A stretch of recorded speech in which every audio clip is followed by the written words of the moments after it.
সুপ্রিয় শিক্ষার্থীবৃন্দ, আশা করি তোমরা সবাই ভালো আছো। ভিডিওটি তৈরি করেছি ডেঙ্গু জ্বর বিষয় নিয়ে। তোমরা এটা যে কোনো রচনা, অ্যাসাইনমেন্ট অথবা প্রতিবেদনে ব্যবহার করতে পারে, সেজন্য এটা যে কোনো শ্রেণী হতে পারে। ডেঙ্গু জ্বর এডিস মশার পরিবর্তিত বর্তমান অবস্থা। ডেঙ্গু একটি ভাইরাসজনিত রোগ যা এডিস মশার মাধ্যমে ছড়ায়।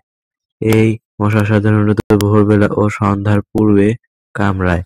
সাধারণ চিকিৎসাতেই ডেঙ্গু জ্বর সেরে যায়, তবে ডেঙ্গু শক সিন্ড্রোম ও হেমোরেজিক ডেঙ্গু জ্বর মারাত্মক হতে পারে। বর্ষার সময় সাধারণত এ রোগের প্রকোপ বাড়ে। এডিস মশার বংশবৃদ্ধি রোধের মাধ্যমে ডেঙ্গু জ্বর প্রতিরোধ করা যায়। বছরে ডেঙ্গু অধিক শক্তিশালী। চিকিৎসকদের মতে এই ডেঙ্গুতে তীব্র জ্বর, মাথা ব্যথা, গায়ে র্যাশ ও বমির লক্ষণ দেখা যাচ্ছে না। এখন ডেঙ্গু হলে সামান্য জ্বরেই হার্ট, কিডনি ও ব্রেইন আক্রান্ত হচ্ছে, সাথে রোগী দ্রুত শকে যাওয়ার আশঙ্কা বেড়েছে। তবে বর্তমানে বিশ্বের জনসংখ্যার প্রায় অর্ধেকই ডেঙ্গু ঝুঁকিতে আছেন। এবার গ্রামের চেয়ে শহরে ডেঙ্গুর প্রকোপ সবচেয়ে বেশি। আগে আমরা জানতাম এডিস মশা শুধুমাত্র পরিষ্কার ও স্বচ্ছ পানিতে হয়।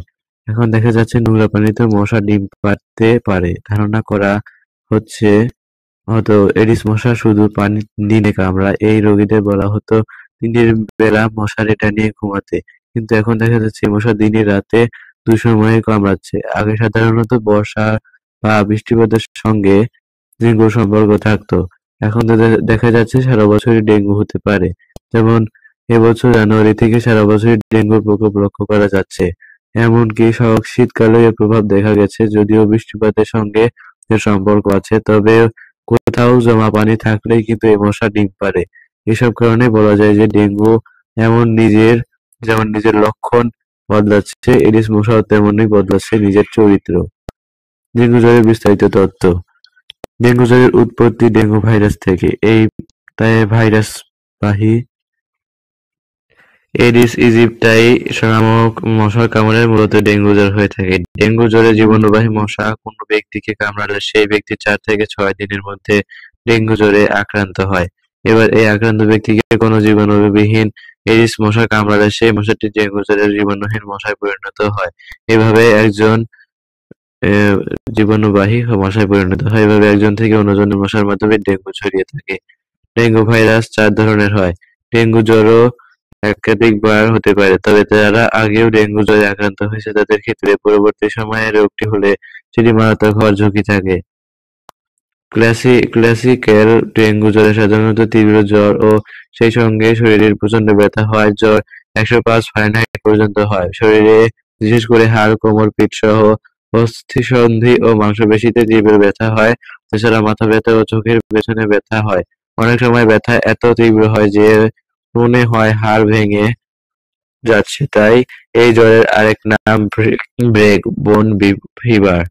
জ্বর হওয়ার 4-5 দিনের সময় সারা শরীর জুড়ে লালচে দানা দেখা যায়, যাকে বলা হয় স্কিন র্যাশ, অনেকটা অ্যালার্জি বা ঘামাচির মতো। এর সঙ্গে বমি বমি ভাব, এমনকি বমি হতে পারে। রোগী অতিরিক্ত ক্লান্তি বোধ করে এবং রুচি কমে যায়। ডেঙ্গু হেমোরেজিক জ্বর। এই অবস্থাটা সবচেয়ে জটিল। এই জ্বরের ক্লাসিক্যাল ডেঙ্গু জ্বরের লক্ষণ ও উপসর্গের পাশাপাশি আরো যে সমস্যাগুলো হয়, অনেক শরীরে বিভিন্ন অংশ থেকে রক্ত পড়া শুরু হয়। অনেক সময় বুকে ও পেটে পানি আসার মতো উপসর্গ দেখা দিতে পারে। লিভার আক্রান্ত হয়ে রোগীর জন্ডিস এবং কিডনি আক্রান্ত হয়ে রিনাল ফেইলিউরের মতো জ্বলে দেখা দিতে পারে। Dengue shock syndrome. ডেঙ্গু জ্বরের ভয়াবহ রূপ হলো dengue shock syndrome. Dengue haemorrhagic ফিভারের সঙ্গে সার্কুলেটরি ফেইলিউর হয়ে ডেঙ্গু শক সিন্ড্রোম হয়। এর লক্ষণ হলো রক্তচাপ হঠাৎ কমে যাওয়া, নাড়ির স্পন্দন অত্যন্ত ক্ষীণ ও দ্রুত হওয়া, শরীরের হাত পা অন্যান্য অংশ ঠান্ডা হয়ে যাওয়া, প্রস্রাব কমে যাওয়া, হঠাৎ করে রোগী জ্ঞান হারিয়ে ফেলতে পারে, এমনকি মৃত্যু পর্যন্ত হতে পারে।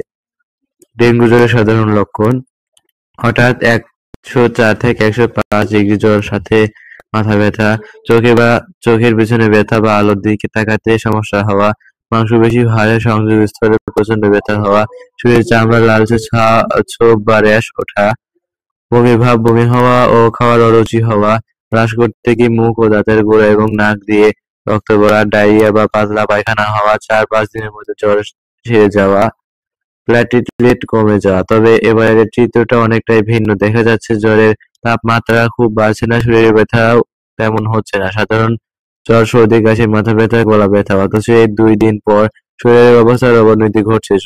রোগীর পালস পাওয়া যায় না, ব্লাড প্রেশার কমে যায়, প্রস্রাব হয় না, কিডনিতে সমস্যা দেখা দেয়। এমনকি রোগী অজ্ঞান হয়ে যাচ্ছে।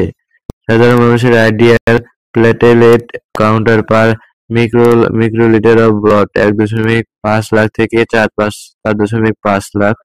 ডেঙ্গু আক্রান্ত মানুষের প্লেটলেট কাউন্টে 10,000 অর্থাৎ 1 লক্ষ মাইক্রোলিটার অফ ব্লাড এর নিচে নেমে আসলে সাথে সাথে শরীরে র্যাশ, বমির সাথে রক্ত ও শ্বাসকষ্ট দেখা যায়। ডেঙ্গু জ্বরের লক্ষণ ভিন্নতা। পূর্ব ধারণা: ডেঙ্গুতে আক্রান্ত হলে উচ্চ তাপমাত্রা থাকে, শরীর ব্যথা, গিরায় ব্যথা, মাথা ব্যথা বা চোখে ব্যথা থাকে। মশা শুধু দিনের বেলায়, বিশেষ করে সকালে ও বিকালে কামড়ায়। এডিস মশা স্বচ্ছ পানিতে ডিম পাড়ে ও জীবনচক্র সম্পন্ন করে। বর্ষাকালে ডেঙ্গু হওয়ার সম্ভাবনা বেশি থাকতো।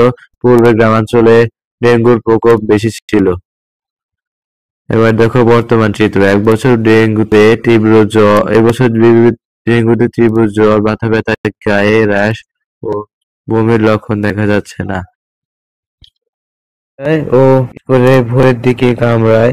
এডিস মশা, ময়লা এমনকি নোনা পানিতেও ডিম পাড়ে। এখন সারা বছরই ডেঙ্গুর প্রকোপ দেখা যাচ্ছে। এবার গ্রামের চেয়ে শহরে ডেঙ্গুর প্রকোপ বেশি দেখা যাচ্ছে। ডেঙ্গু জ্বর হলে করণীয়: জ্বর হলে নিকটস্থ হাসপাতালে চিকিৎসকের পরামর্শ গ্রহণ করুন এবং ডেঙ্গু জ্বরের পরীক্ষা করুন। জ্বরে প্যারাসিটামল ব্যতীত অন্য ব্যথানাশক ঔষধ খাওয়া থেকে বিরত থাকুন। রোগীকে স্বাভাবিক খাবারের পাশাপাশি বেশি বেশি তরল খাবার খাওয়ান, যেমন স্যালাইন, ডাবের পানি, লেবুর শরবত, ফলের রস, স্যুপ ইত্যাদি। জ্বর ভালো হওয়ার পরও ডেঙ্গুজনিত মারাত্মক জটিলতা দেখা দিতে পারে, তাই সতর্কতার জন্য হাসপাতালে চিকিৎসা গ্রহণ করুন। জ্বর হলে অবশ্যই চিকিৎসকের পরামর্শ নিয়ে ডেঙ্গু পরীক্ষা করান। আগামী 1 মাস সকল বেসরকারি হাসপাতালে 100 টাকার পরিবর্তে 50 টাকায় ডেঙ্গু পরীক্ষা করানো যাবে। এটা আমাদের কিন্তু নয়। এটা প্রতিবেদনের অংশ নয় বা অ্যাসাইনমেন্টের অংশ নয়। ডেঙ্গু জ্বরের বিশেষ সতর্কতা: ডেঙ্গু রোগীর ক্ষেত্রে জ্বর সেরে যাওয়ার পরবর্তী সময় খুবই ভয়ঙ্কর। এই সময় তীব্র পেট ব্যথা, বারবার বমি, পাতলা পায়খানা অথবা শরীরের যেকোনো স্থান থেকে রক্তক্ষরণ, রোগীর শরীরে হাত পা ঠান্ডা হয়ে গেলে, কিছুই খেতে না পারলে এবং শরীর অনেক দুর্বল ও হাঁটাচলা করতে কষ্ট হলে অতি দ্রুত হাসপাতালে ভর্তি হয়ে চিকিৎসা নিতে হবে। ডেঙ্গু প্রতিরোধে সচেতনতা: ফুলের টব, এসি, ফ্রিজের নিচসহ বাসার যেকোনো স্থানের আবদ্ধ পানি নিয়মিত অপসারণ করুন। আপনার চারপাশের জায়গা পরিষ্কার পরিচ্ছন্ন করুন। প্রয়োজনে জমে থাকা পানিতে ব্লিচিং পাউডার ছিটান। পানি জমে থাকতে পারে এমন জিনিসপত্র উল্টে রাখুন। এছাড়া পরিত্যক্ত টায়ার বা ডাব, নারিকেল খোসা, তারপরে রয়েছে প্লাস্টিকের বোতল ও আশেপাশে পড়ে থাকা পাত্রের জমা পানি 3 দিনের মধ্যে ফেলে দিন। দিনে বা রাতে ঘুমানোর সময় অবশ্যই মশারি ব্যবহার করুন। জানালাতে মশা প্রতিরোধক নেট ব্যবহার করুন। শরীরে অনাবৃত স্থানে মশা নিবারক ক্রিম ব্যবহার করুন। মশা নিধনের ওষুধ, স্প্রে কিংবা কয়েল ব্যবহার করুন। পাতলা কিংবা ঢোলা পোশাক পরিধান থেকে বিরত থাকুন। শিশু এবং বয়স্কদের বিশেষ যত্ন নিয়ে পরিবার থাকুন। এরপর রয়েছে আপনার বাড়ির আঙিনা ও আশপাশ পরিষ্কার পরিচ্ছন্ন রাখুন। মশার কামড়ে এড়ানো বমি প্রতিরোধে উপায়ে জোর দিতে হবে নরমাল নিধনে। তোমরা কিন্তু এটা যেকোনো কিছুতে ব্যবহার করতে হতে পারে, সেটা রচনা, প্রতিবেদন, অনুচ্ছেদ। তোমাদের যদি কোনো কিছু বাদ দেওয়ার ইচ্ছে থাকে তাহলে সেখানে তোমরা বাদ দিয়ে ইম্পর্টেন্ট লেখাগুলো নিতে পারো। অ্যাসাইনমেন্ট, প্রতিবেদন বা যেকোনো কিছু থেকে তোমরা এটা লিখতে যেকোনো হিসেবে তোমরা এটা ব্যবহার করতে পারো। এটার কোনো বাধা নেই তোমাদের। তো এই জন্য তোমাদের এটা দেওয়া হয়েছে। তো আজকের ক্লাসটা পর্যন্তই।